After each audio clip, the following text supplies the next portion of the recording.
Good morning, everybody. How are we doing today? Ray, good morning. Excellent. Okay. Those are some shiny lights. Yes. Hope you guys weren't out too late last night. No. Not too late now. Excellent. So before we get started into some things, I'd love to get some opening thoughts from you guys on what you think the customer experience is going to be in the future. I know we had a really interesting conversation yesterday afternoon about it, and I would love it if we would touch on a couple of those points to kind of frame the discussion before we dive in too deep.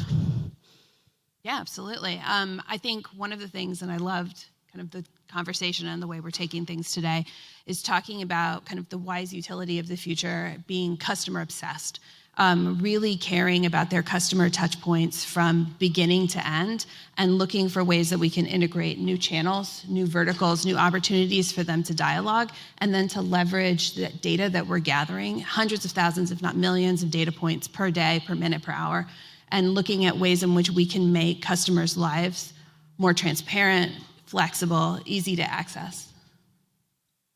Bashir?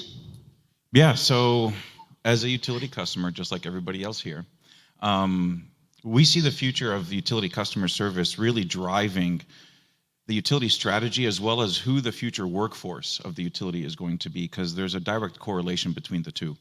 As a customer, let's be realistic. I don't want to talk to any of you, right? I want to be able to do what I want to do as fast as I can do it, when I want to do it, on my own time and my own channel.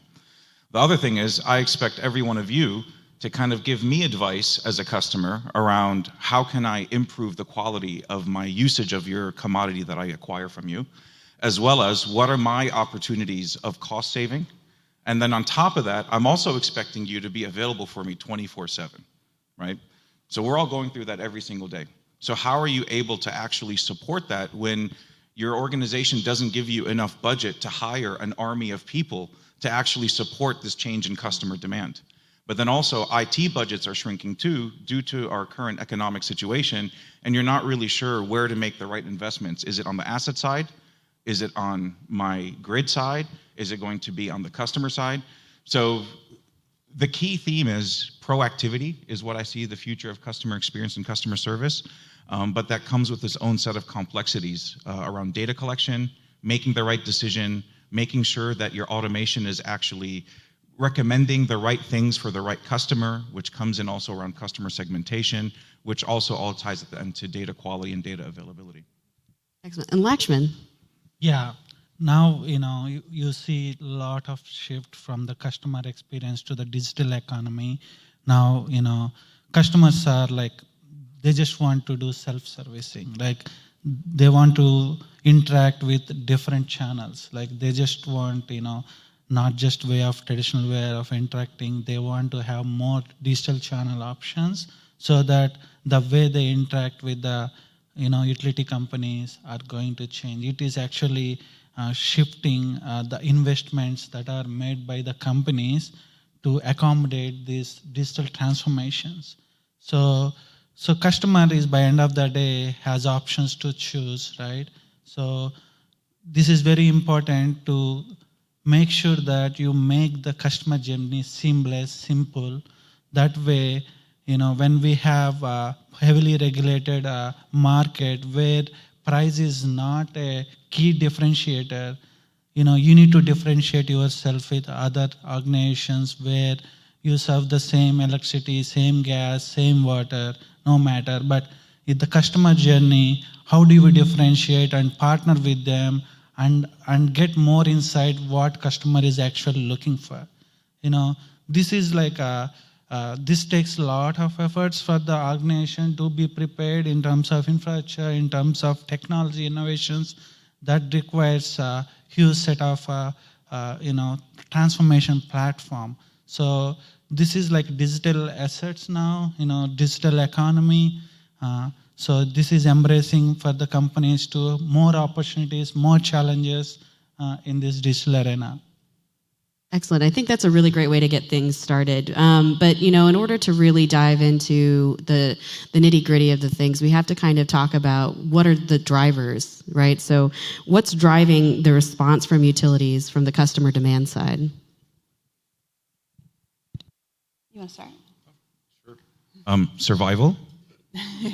Right? I mean, without our customers, we don't have anything. right? So, I mean, there's competition all over right now that traditionally, a utility wouldn't see as a typical competitor, right? So whether it's through distributed generation, or I can go buy my own, solar panels, or with the new fuel cell technologies where I can start generating locally using natural gas, right? At some point, the gas and the electric industry are going to compete for the home, right? And somebody has to come out the winner. Or it could be a marketing company that comes along and actually ends up giving a better product and a better service than the utility at a much cheaper cost. And then the utility actually loses the customer, which then loses their biggest source of revenue, which at the end, don't really have a justification for survival, right? So for me, it's really more of a survival thing at this stage because of how fast the market is shifting and how fast expectations are changing. And if you look over the course of the next 10 years, you're gonna have a brand new consumer, which is our TikTok generation, right? Like my kids, your kids, and everybody else who's in that world, that they have a totally different expectation of what customer service is, what they should get for free, what should be paid for, and what kind of is just like a basic necessity of life. So then how do you even start preparing? Not only do you have the current market disruptions that are happening right now, but then how do you also start, which is filled with prosumers, that are consumers becoming more producers. But then with that, how do you start preparing for the future generation of the new type of customer that's coming in the next 10 years, right? So that's where really I believe utilities really have to look inside and relook at their economic and business model, as well as who they hire and how they hire, to make themselves a lot more competitive in the market space, as well as creating different types of economic models for us as customers to stay loyal to the brand, right? Where really utilities need to start thinking like marketing companies more than anything else, than a traditional asset-based organization. Yeah, I think you're absolutely right. Our customer base is having these robust and rich experiences throughout the life cycle of any industry that they're looking at. The way you buy a car, the way that you bank, the way that you consume your entertainment, they are expecting these different types of rich, robust customer touch points. And it's a real gap that I see in our industry and a real opportunity for us to be creating those real rich differentiations. And I love what you say about marketing. And I really do think, and I told you yesterday, outside of maybe Coca-Cola, the utility industry has the most robust ability to market than any other product I've ever seen. It doesn't depend on whether you have a GED or a PhD, you have the same reasonable expectation that when you turn on the light that something happens. And it gives us such an incredible opportunity to tell that story and to market that product to a really diverse and changing demographic and set of customers. And I think the opportunity there is endless. And I mean, I love what you're saying. It's a marketing journey and starts with customer obsession and customer centricity. The utilities sector is like never before. Like you see the e-commerce, the way the product categorization based on the behavior of the customers, how the transformation has been done. So there should be a shift on the utilities also, because now thanks to the smart devices, like now consumers are becoming prosumers, right? They are having a lot of smart devices that they have. They are generating some kind of capacity of electricity and they want to take the advantage of it, because now the shift becomes, I am producing some side of electricity. How do we get benefited? How do I make sure that my investments are leveraged in a way that I am equally benefited like, companies that they have. So this is actually, important segment. Like now you see a lot of EV adoptions, down the line, and clean and renewable energy on the other side. This has become a huge market, right? For having customers, to choose what they want, turn them to a loyal customers, right? Loyal customer speaks for you, So how do we engage them throughout this? Because, the operation side, they are expecting, like when they see some sort of outages, they want upfront, right? They want some notifications to be sent out rather than I am picking up the call and trying to figure out what's going on. The shift is they want to have that real-time notifications that send it across. That way they are more communicated and what is the ETA process. Like if I am expecting some technicians out to my home, like they want to see like Uber experience, where they are in the process, whether they started, like now, they don't want to give some time window, like, we are coming from 9 to 12, So those are all the, past ways of doing business. Now customers I want to have some stipulated time. I would like to see who is coming. Is there any technician pictures that we can see so that I know the same guy is coming to my home and knocking, if required to get into inside. And most of the things can be done outside the home, but wherever if there is any repairs or something that needs to be done, no, that is the transparency customers are looking at. This is like now you see the back office, front office, mostly now working from remote, right? So now it's like people are working from home, that shifts a lot of things, like, they want to have that kind of experience, user experience, that is very key for any digital, journey that customers are looking at. These are all like stepping stones to make sure that understand what is user behavior, how do we engage with each step of your interaction, And to hop on top of that, utilities right now, let's look at what they did at Southwest Gas. They invested hundreds of millions of dollars to revamp their entire CIS, and revamp workforce management, revamp the front office, revamp the back office. So now you have all these new systems and all these omni-channel touch points, but they don't have enough people to manage all of that, right? So how do you now support, if you were an agent and you were used to just logging into one system, and now it's expected for you to go into 4 or 5 different solutions to actually resolve the question of, why is my bill high? Right, well, what type of customer experience and benefit am I getting from implementing all these new systems, right? So that adds a lot of complexity. So when looking to revamp and actually looking to throw a nuclear bomb on your existing IT landscape and try to revamp it, the biggest question you should be asking yourself is, how can I make the life of my internal employees easier first, which is going to have a downstream benefit and impact on my customer experience, right? We say, at Avertra, we say, a great customer experience starts with an even better employee experience, right? So how can I actually bring the right tools, the right automations in place to allow my back office, as an example, right? That's something we helped Southwest Gas, where they had a 24, 25 person back office before this program.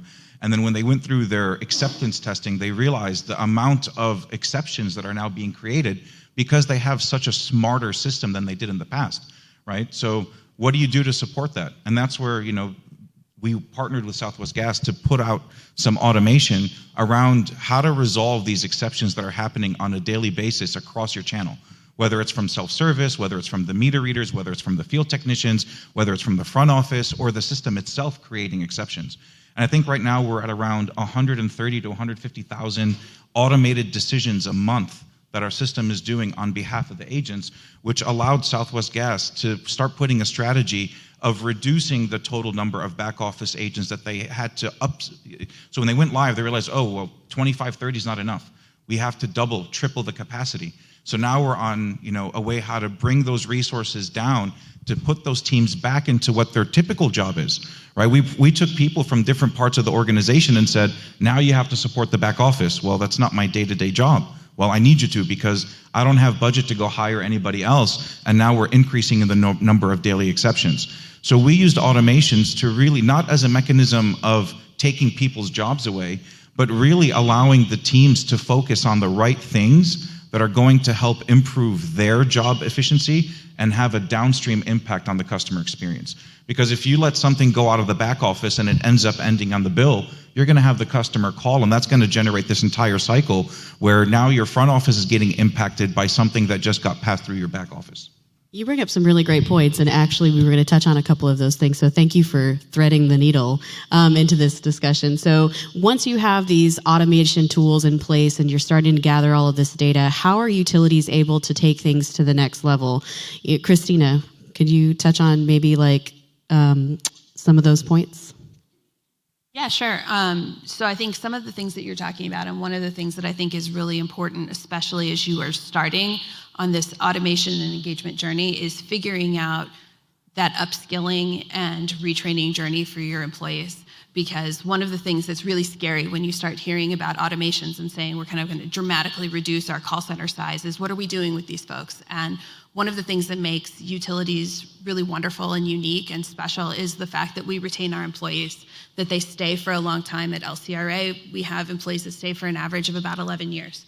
And so part of it is creating that long runway of seeing what is coming down the pipe in terms of automation, in terms of doing your jobs differently, and giving your employees the opportunity to either change into a different role, to upskill and learn what's coming down towards them, or to just make those changes that make things more efficient. Because I do think robust automation comes with happy employees, and making sure that your employees kind of know that expectation, I think is really smart. One of the things that you see with automation is just improved business process. So we're able to build workflows that allow people to do their jobs more seamlessly. You're looking at integrations in between systems that allow different business units to have insights and transparency into what's going on and what to expect, which I think ultimately flows down into that customer-centric view.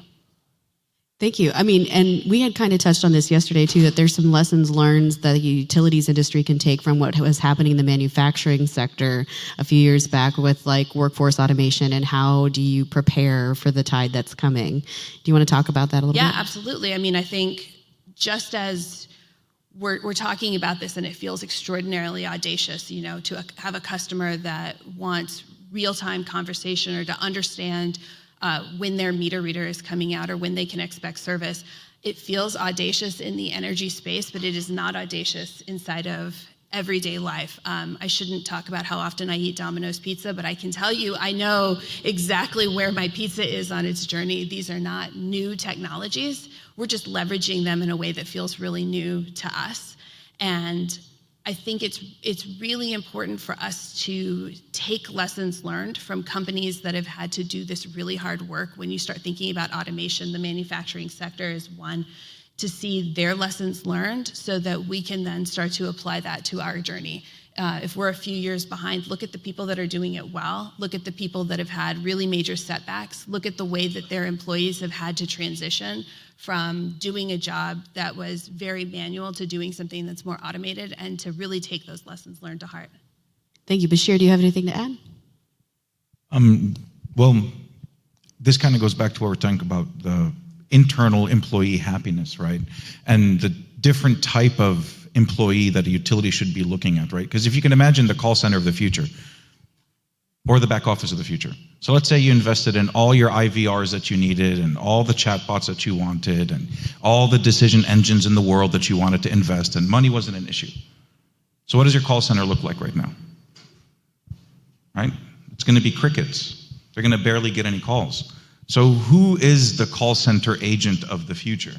And what do they need to be prepared? The way that I look at it is, if any of you have seen an internal utility operations room where they're looking at their SCADA and GIS maps and all these data points that are going on the screen, and you're seeing asset health and different types of signals coming in from the field, I see the future of the call center being almost the same thing, where it's more of an operational room looking at all the different types of live conversations that are happening in real time across your customer base. What are the decisions that your systems are making in real time, whether giving somebody a credit or forgiving somebody a disconnection fee, or sending a certain type of notification and a letter out there and giving you some type of predictive scoring to say which of these customers will actually end up calling due to a decision that the automation took place. Right? So this is where we could see the future of the utility workforce changing with the operational and process changes that are going to be coming with it. Because at the end of the day, if all your programs actually are as successful as you want them to be, and you're actually driving the customers to those channels, what does that mean? What's the end game? What's the 10-year lookout for that? Right? How does that change my back office and how my back office works on a daily basis? What type of new exceptions are going to come to my back office, and what do I need to train my people on for them to start analyzing all of the sea of data that's coming in? Sure, the recommendation engines and all your AI engines can give you recommendations, but if your team doesn't understand why it actually made that recommendation, then how are you ever going to govern it to make sure that those recommendations are valid, true and actually have the best business value at the end of the day.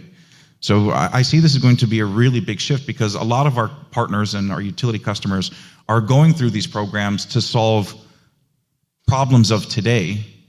And I don't think a lot of them are looking to the future to say, well, what happens if I'm 100% successful in doing this? The major call volumes that are coming to the front office because of some process issues, like we have seen billing is the major driving factor for 30% of the calls. Like, for any customers, if they are happy customers, they don't have to call center, right? But still, whatever the channels that we have to make them more self-sufficient, but there are avenues where the back office operation process needs to be optimized in a way that can reduce the call volume. These are all very interrelated.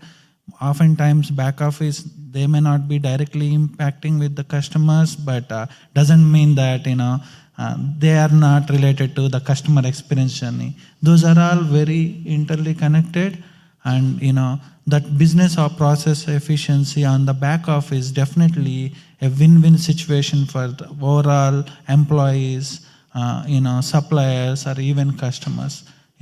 I think that is where you see that tremendous amount of efficiency that can be driven on those, because there are so many systems, because each business process requires demands different IT systems in order to cater those business requirements. When you see the silos in those process, that is where the data will not flow across all the systems. That is where you see there is a huge gap. It is very common oftentimes when you call a call center, they will be routing to different departments, because their expertise in some areas, sometimes you are choosing wrong queue and that goes to different, that is actually adding up all the average handling time, because you are bouncing back between different agents who are ready to support you. But by end of the day, it's all about, gather the data, what data, why we are getting these calls, what are the driving factor for us, and consolidate and put that in data models where you can see based on the patterns, automate to some extent so that you don't have to deal with that, because there are so many things that can come based on how you operate your business, right? The back office staff, like I don't know, like based on your billing, sometimes you have to offer different rates for different segment of customers, based on different states. There are regulatory requirements where you have to change your billing rates. That is also because you need to have multiple billing cases. That is actually in the back office operations efficiency that will throw a lot of exceptions because it's all volume, right? So I feel like back office and front office needs to be integrated more, and like that is where you can break the silos and have overall positive experience on the customer journey. Amazing, thank you. So I do have a question for you, Lakshman, about what it looks like when you're actually implementing these automation tools in your departments and the journey as well as the challenges that come with that. Well, automation is always we think that it solves all the problems, but that is not the case. In reality, it's about your core business process, how good they are. I think it's all about how is your business process, and you need to work with the automation, like whether you want to go big bang or you want to take specific use cases based on the priority. You need to train, like automation will not work 100% correct, because you need a human to make sure that those business cases needs to be bundled into those automation cases. Otherwise, don't expect I have automated, things will run on the fly, it never happens. So you need to work and optimize and, efficiently, manage over time. like when we implemented automation, we see like during the project, like 50% success. It's not like 100% success out of the gate. So we started working and looking at some other data points, why we are not able to improve it further. So that data actually helped us to put the data models, data scientists behind the scenes and understand the patterns and behavior based on different geographical locations. Like customer wants to have high bill notifications, because in summer, like, some places like you see the bills are shoot up like anything, right? So providing the data, well in advance, notifying the customers that, there is unusual activity going on, understanding and keep on communicating really drives, like whatever the process that we have on the automation really pays off well. But it is a continuous journey. Like you need to take one process each a time, then add it as you go. If you want to handle with overall 100%, it's a big change, I would say. You may fail, It's going to be a journey. Like you need to add one business case and see how it is doing, add more. You have, based on how you operate, you might be having hundreds of business processes, right? So you take like, in our case, we focus more on the billing exceptions, and the device management, service order exceptions. That is where we see, that is what our core business. We serve gas, right? So that is where we put together case studies and build those automation models. That is really helping us to resolve some of them. We have nightly jobs automated based on the thresholds that we set, parameters that we see. It automatically resolves. Some of them are like if it sees not fit into that particular parameter window, then it's thrown as an exception that requires manual intervention to go and figure it out. Why this bill is something different, it is something unusual is happening. That is where you see the more value. It is a journey, like you need to train your automation tools, whatever you put it on your place, you need to optimize it over a time. It starts with realistic expectations. Flat out, right? I mean, when we first started the program with Southwest Gas, they looked at us and they looked at me and said, is this really going to work? Is it going to solve 100% of my issues? I was like, no, it's not. I can tell you what you want to hear, but I'm going to tell you the truth because that's a better partner, right? It's like, no. Is it going to work? Maybe. I said, but if you invest in the continuous improvement of it, I said, how efficient is your employee day one? Don't you have to train them?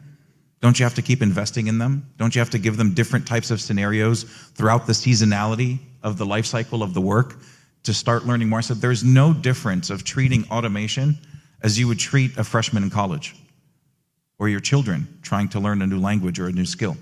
It's exactly the same thing. And that's the expectation that needs to be set. And as vendors, it's on us to not try to sell this as this magic wand that's here to actually solve every single problem in the world that you're going to have, right? It's setting a foundation for you to be able to get to a point that you actually have enough information to make logical decisions as a business, right? And use the data to help you actually make those decisions.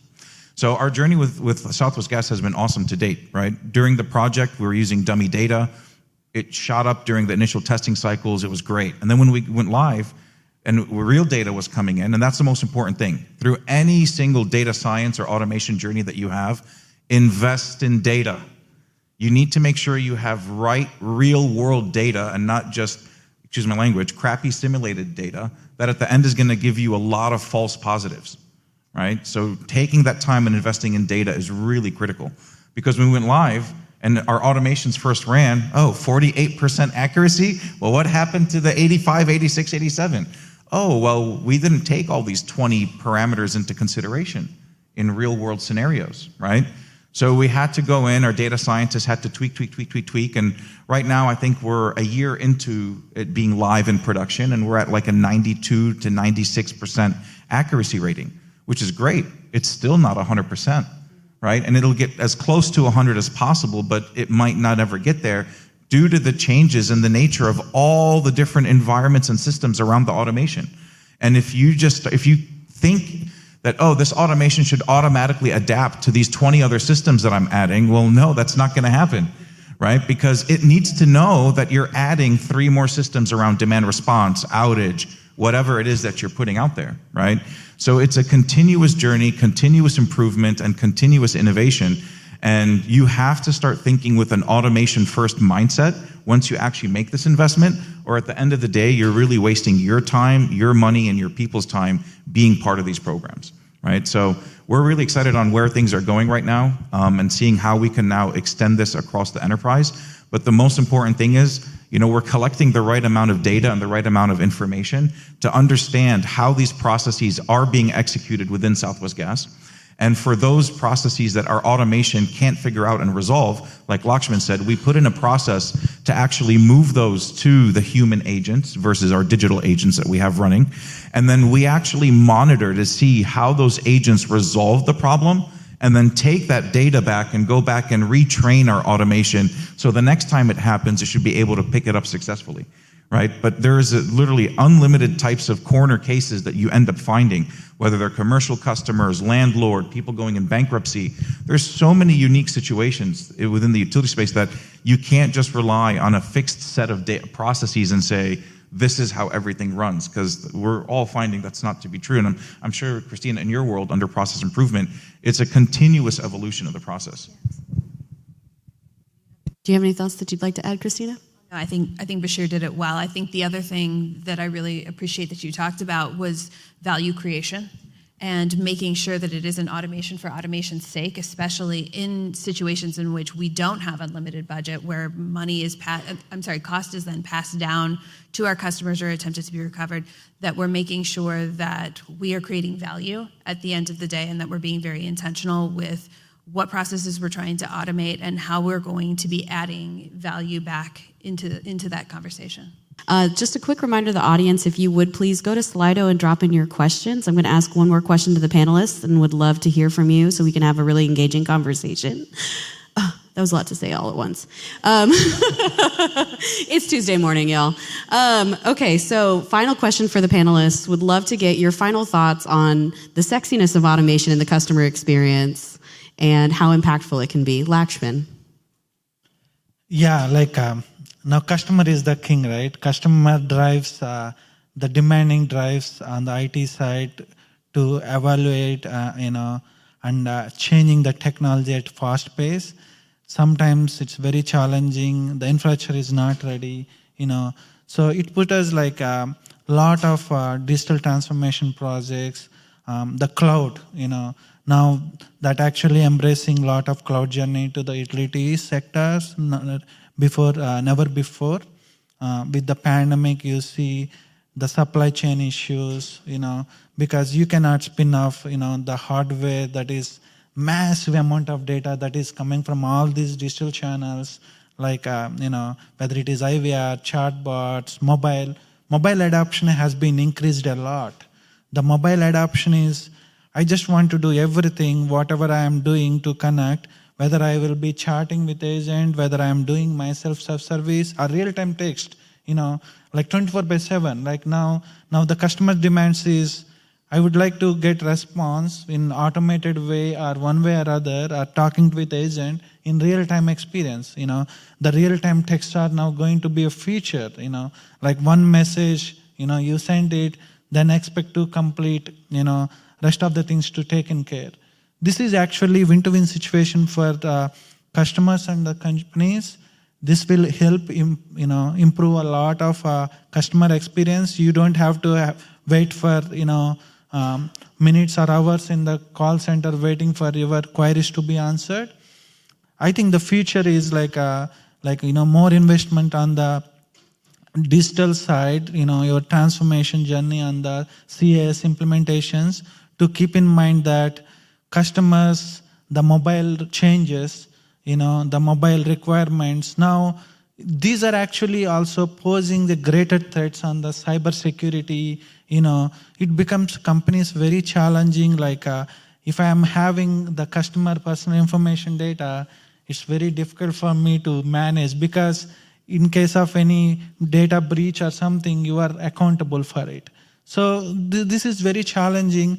like security comes first with all changing. Cyber security becomes a pivot, the first priority for any companies when you are getting this massive amount of data from different streams like social media. They have structured data, unstructured data.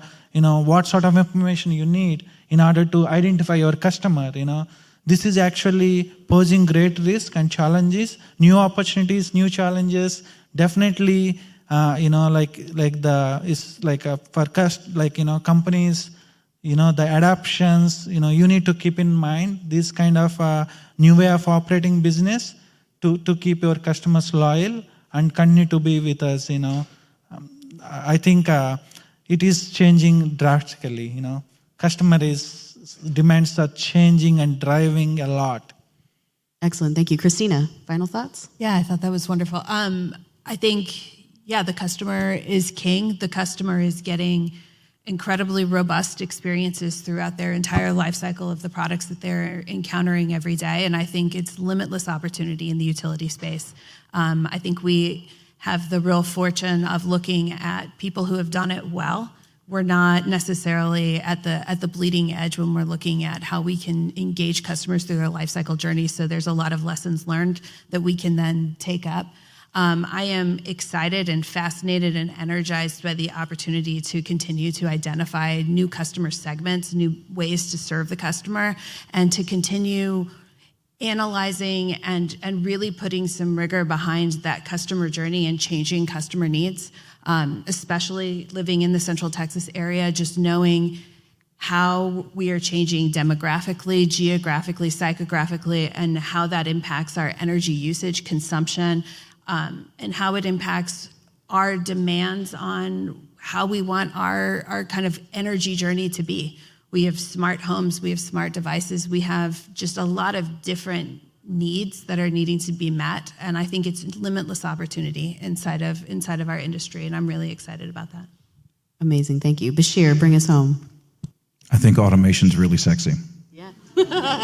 Definitely. But right, there's a nice little asterisk there, right? Just like anything else that's sexy. If you don't take care of it and you don't focus on it and you don't give it the time and the attention that it needs, you're not going to get the value out of it, right? That's kind of the most important lesson here. And then secondly, with its direct impact on customer experience and employee experience, because we can't keep forgetting about the employee when talking about the customer, right? There's going to be a sea of data that's going to be collected because of this automation, right? So how do you now start capturing and looking things, not just first call resolution rates, but how do you start capturing and starting to analyze response times or reactions to certain things within the automation? How did this change the life of my employee, and how did it change the life of my customer? And how can I use all this data to better understand who our people are and who our customers are?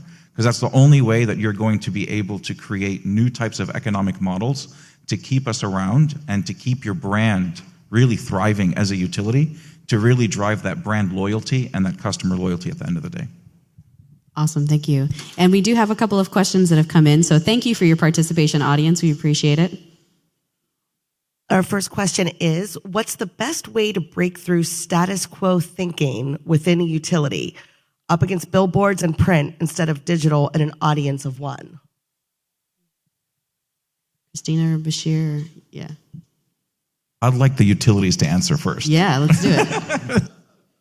I think hire good people. I think the best way to break through status quo people or status quo thinking is to not hire status quo people. Hire for curiosity. Hire for people that share your values and share your value towards customer obsession. I think that the smartest utilities and the wisest utilities of the future are going to be hiring for communicators and marketers in the same way that they hire for the best engineers and the best scientists. Lakshman, do you have anything to add? Yeah, I would like to add for Christina, that compassion with the customer, right? Because customer has difficult situations where, how do you make sure that you partner with them with your success or, difficult situations? So I think that is where now companies have to invest more on, the customer customer is at forefront, like, how do you offer different, based on the finance situations, like, what options you have, in order to make them happy, like flexible payment plans, in case there is any hardships, to keep customer, because these are all very basic amenities, like utilities are, you cannot survive without them, right? It's not like something you can live without it, right? So I think that is what it is, like the shift is like more empathetic towards customer, and make sure that you value them, because you have good customers, bad customers, but you need to segment them and treat them more royal. That is where you see these customers' journeys are successful. I'll keep it short. Change your internal culture first, right? That's really it. And for those people that don't want to jump on the train and be part of the new world, it's unfortunate to say, if you can't repurpose, you need to replace, right? It's a harsh world out there. I hate saying that because nobody wants to take anybody's food off their plate. But at the end of the day, it's a business. You have to run it like it is a business. And like Lakshman said, you have to start bringing in a lot more different types of a cultural and empathetic way of looking at executing your process, which comes with a total shift in mindset. Okay, excellent. Well, with that, we're going to go ahead and wrap up. If everyone please give them a round of applause. I think this was an excellent conversation. Thank you so much. Yeah, thank you. All right, ladies and gentlemen, you can enjoy your morning break. Stretch.